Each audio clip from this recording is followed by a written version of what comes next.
Maravilha, meus irmãos. Estamos de volta nesse segundo bloco. Está uma bênção. Você que está chegando agora, você pode pegar aí a sua revista, pegue a sua Bíblia e vamos juntos aprender a palavra de Deus. Eu quero, antes de entrar no segundo bloco, saudar nossa irmã Zelita, ali do Novo Horizonte, a serva de Deus. Todas as manhãs, quando está passando a escola bíblica, ela está mandando mensagens para nós, abençoando nossas vidas e agradecendo a Deus pelo ensino. Deus lhe abençoe, irmã Zelita. Queridos, nesse segundo tópico, nós iremos falar sobre a paz. Pela paz, Cristo fez um novo homem. A partir da expiação na cruz, a paz foi proclamada para ambos os povos, judeus e gentios. Cristo fez uma nova humanidade. Eu, quando muito jovem, eu me lembro que um pregador estava na nossa igreja pregando, e na sua pregação ele disse que uma determinada vez alguém pediu para que alguns pintores pudessem pintar alguns quadros que pudessem assim mostrar o que é a paz.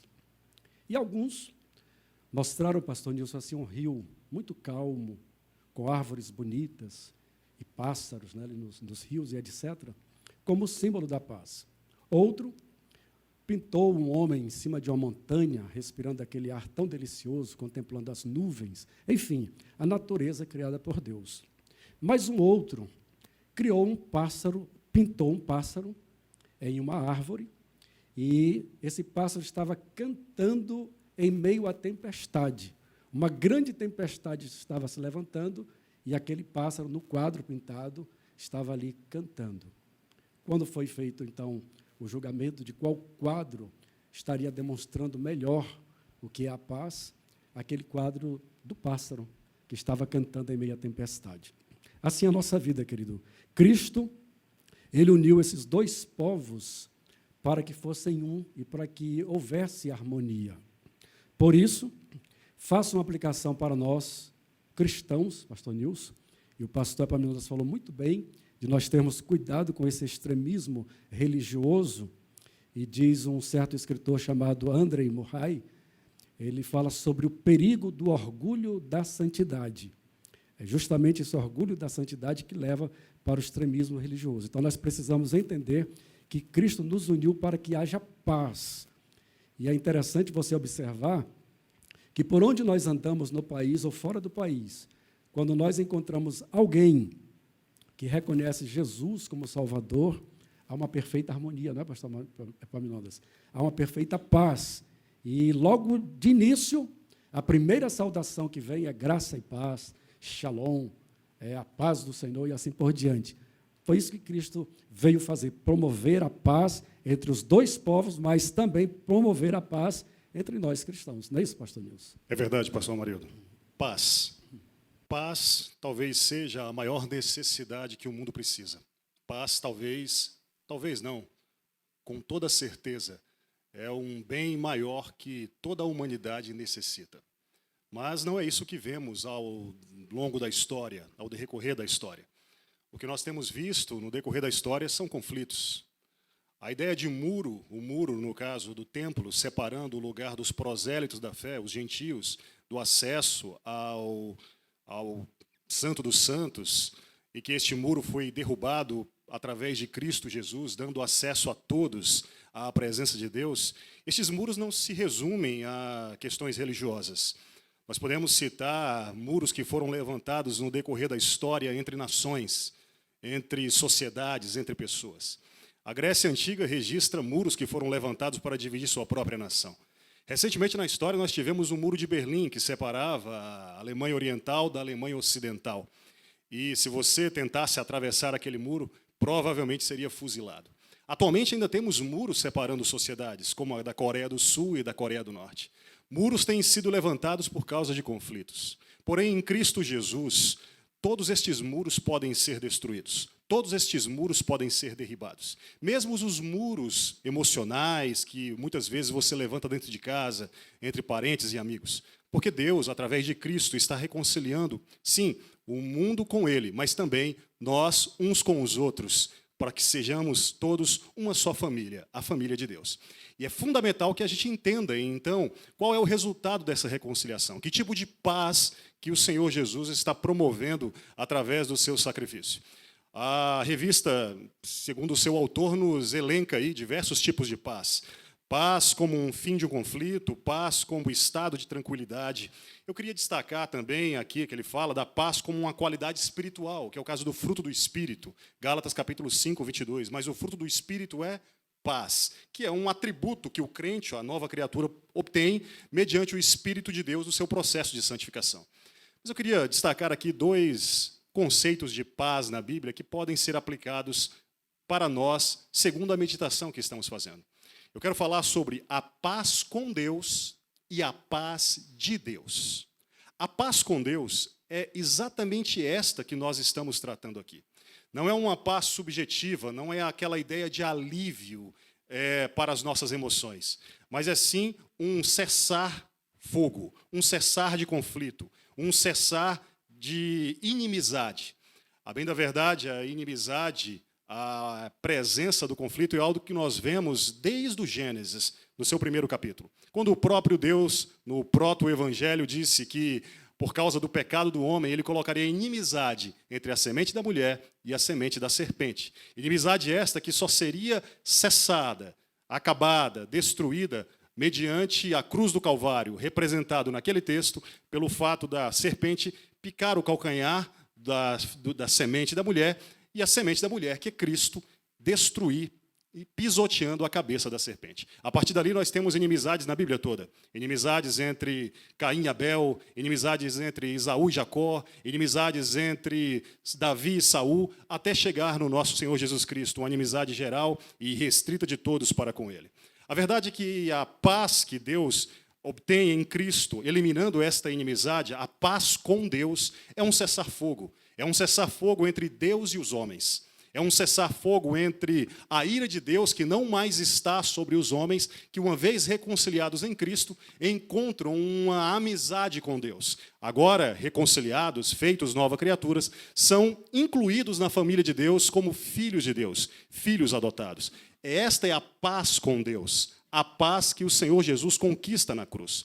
Isso é importante frisar, e eu vou citar um texto de Romanos, capítulo 5, versículo 1 e 2, para destacar a paz com Deus, o cessar-fogo entre os homens e Deus. Romanos 5, 1, 2 diz assim: tendo sido, pois, justificados pela fé, temos paz com Deus, por nosso Senhor Jesus Cristo, por meio de quem obtivemos acesso pela fé a esta graça, na qual agora estamos firmes e nos gloriamos na esperança da glória de Deus. É justamente a justificação do homem, feita em Cristo, ao nosso Senhor, aquele que é justo e que nos justifica, que encontramos paz com Deus mediante a fé. É uma paz onde nós agora podemos ser aceitos por Deus. Eu vou usar uma ilustração que talvez possa ajudar você a compreender melhor. Esses dias atrás eu vi um filme onde um homem que morava próximo às geleiras viu uma fera, um animal, um lobo, afogando entre o gelo que estava derretendo do lago. Ele correu então para salvar aquele animal. Quando ele se abraça com aquele animal, tentando tirar ele das águas geladas para não se afogar, a resposta daquele animal, que por natureza é uma fera, foi arranhar aquele homem, morder aquele homem, rasgar o seu peito, os seus ombros e os seus braços. Mesmo assim, aquele homem insiste em salvá-lo e salva aquele lobo. Após tê-lo salvo e ter tratado do lobo, ali estabeleceu-se uma grande amizade. Mas no momento da salvação, no momento do livramento, aquele lobo, por sua natureza, embora se afogando, via no seu salvador um inimigo e arranhava e rasgava ele. Esta é a mesma situação daqueles que estão mortos em delitos e pecados. Embora Deus esteja o salvando de se afogar nas profundezas da ausência de Deus, nas profundezas do inferno, este homem, que por natureza é inimigo de Deus, o agride, o arranha, o blasfema, e mesmo assim, com amor, com misericórdia, este Deus insiste em salvar este homem, trazendo para ele uma nova amizade, restaurando a sua natureza e tornando ele uma nova criatura. E aí, inicia-se uma amizade. A partir daí, os desdobramentos dessa paz com Deus passam a ter uma conotação diferente. O homem cresce em santidade e é possível agora desfrutar da paz de Deus. aquela paz que o livra das ansiedades, aquela paz que o livra dos riscos e dos perigos, aquela paz que o pastor Amarido acabou de dizer, do pássaro cantando em meio à tempestade. Só alguém reconciliado com Deus, alguém que está em amizade com Deus, em amor por Deus, é que pode desfrutar desta paz de Deus. Esta paz de Deus que nós encontramos, por exemplo, em Filipenses capítulo 4, versículo 6, quando diz: não andem ansiosos por coisa alguma, mas em tudo, pela oração e súplica e com ações de graças, apresentem seus pedidos a Deus. E a paz de Deus, que excede todo o entendimento, guardará os seus corações e as suas mentes em Cristo Jesus. Tenha, sim, em primeiro lugar, a paz com Deus e desfrute, a partir daí, da paz de Deus. Grave bem essas duas frases. Paz com Deus, como disse o pastor Nilson, reconciliados. E a paz de Deus, a ação do Espírito de Deus em nossas vidas. Você não pode, como falou o pastor Nilson, tão somente ter paz com Deus. Você precisa permitir que o Espírito de Deus haja em sua vida e você tenha também a paz de Deus em seu coração. Por isso, o pastor Epaminondas sabe que eu amo muito Gálatas 5:22. Vamos lá para o dever de casa, queridos? O fruto do Espírito é amor, alegria, paz, longanimidade, benignidade, bondade, fidelidade, mansidão, temperança. Veja que a paz está no fruto do Espírito. Você precisa cultivar o fruto do Espírito em seu viver. Pastor Epaminondas, os profetas falaram de Jesus como esse príncipe da paz, não é isso? Então, segundo o autor, aqui no segundo subtópico, do segundo tópico, ele diz que Cristo é o motivo da paz, e no terceiro subtópico ele fala a nova humanidade formada pela paz. Exatamente, pastor Amarildo. Vejam que Paulo, aqui no capítulo 2, e no versículo de número 14, a parte B, ele diz que Cristo é a nossa paz.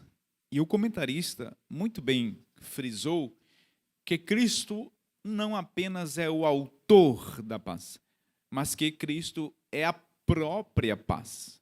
Ou seja, João, escrevendo sobre o Senhor Jesus, aquilo que ele estava ensinando, aquilo que ele estava trazendo enquanto doutrina, o capítulo de número 14, o apóstolo João, ele disse que Cristo habita em nós, sendo ele a nossa paz.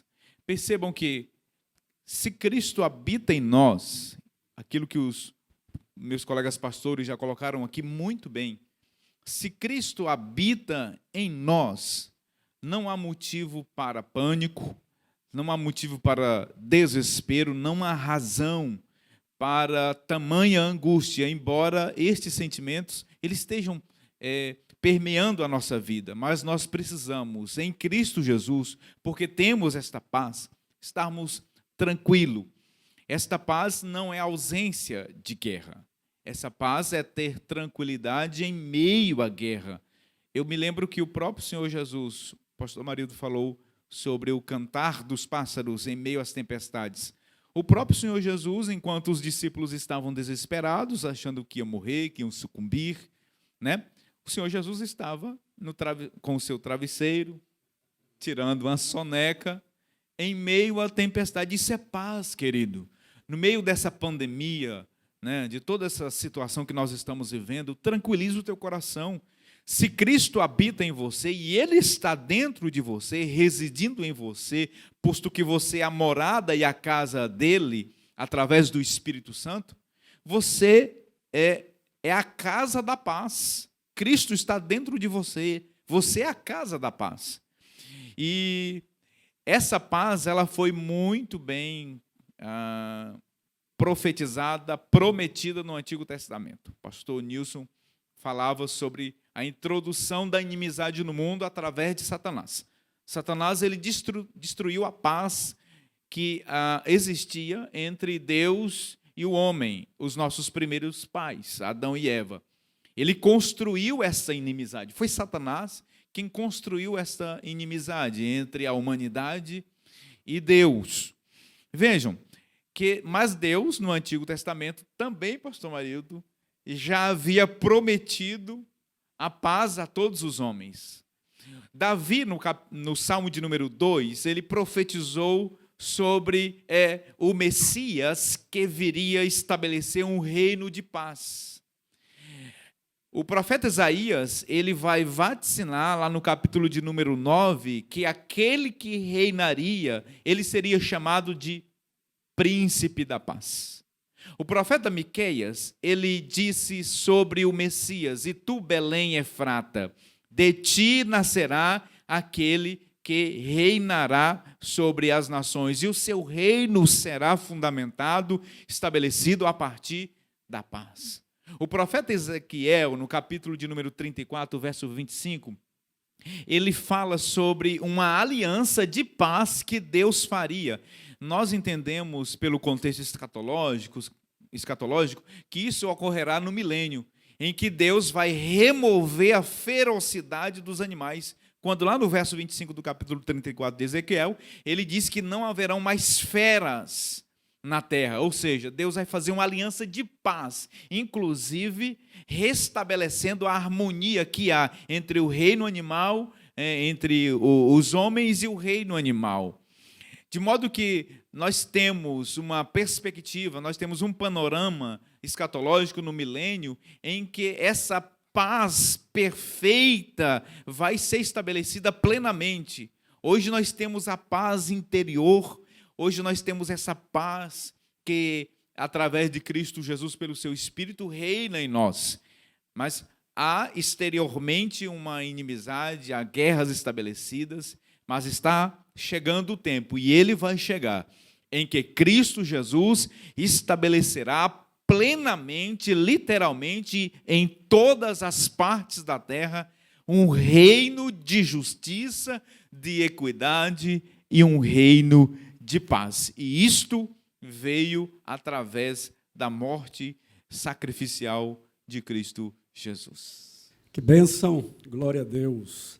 Eu sou pentecostal, viu, irmãos? Eu acho que vale um glória aí na sua casa por tudo que Deus tem transmitido através desses dois homens, né? O pastor Epaminondas lembrou bem aquela tempestade que Cristo estava. Eu falei do quadro, né, do pássaro que estava cantando em meio à tempestade, e o pastor Nilson, na sexta-feira, pregou no culto da família, e ele falou como Deus se compara a um pássaro, né? Deus, no Antigo Testamento, ele falou aos filhos de Israel como a águia, que leva os seus filhotes nas asas, né, até o lugar seguro. Assim eu vos guiei em meio ao deserto. Jesus falou a respeito da galinha, disse: Jerusalém, Jerusalém, quantas vezes eu quis te arrebanhar, te colocar debaixo das minhas asas, como a galinha coloca os seus pintinhos, mas tu não quiseste, né? Então, ele se identifica como um pássaro que cuida. Aí o pastor Epaminondas trouxe, então, esse momento de Cristo, né? Como um pássaro, em meio à tempestade, deitado, tranquilo. Ele é a paz, porque iria se perturbar. Ele sendo o príncipe da paz, por que haver perturbação? Não é? Os discípulos estavam atemorizados, estavam angustiados, até que resolveram falar com a paz. Você pode perceber isto? É bonito, né, pastor? Glorioso, uma revelação, uma iluminação aqui agora. Veio fresquinho, não foi, pastor? Fresquinho, veio assim. Ó, né? Então, em meio a tanta turbulência, é como se eles dissessem um para os outros: o que estamos fazendo? A paz está aqui. Aí chegaram para a paz e disseram: paz, paz, acorda, porque precisamos de paz. Bendito o nome do Senhor. E a paz veio, né?